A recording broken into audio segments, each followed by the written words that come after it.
Is your Twilio Auth Token feeling a little too exposed? Don't panic. Securing it is easier than you think. First, log into your Twilio account and navigate to your account dashboard. Take note of your Account SID.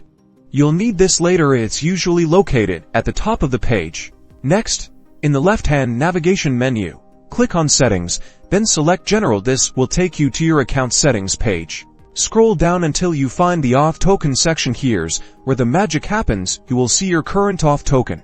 Click the Regenerate Auth Token button. A confirmation window will pop up warning you that this action cannot be undone. Read the warning carefully. Regenerating your Auth Token will invalidate the old one. Make sure you're ready to update your applications. Tick the checkbox to confirm you understand, and then click Regenerate Token. Your new Auth Token is now displayed. Copy this new token immediately and securely store it. This is crucial. Finally, update your application code and any configurations that use the old Auth Token with the new one. Test your application to ensure everything is working correctly. And that's it.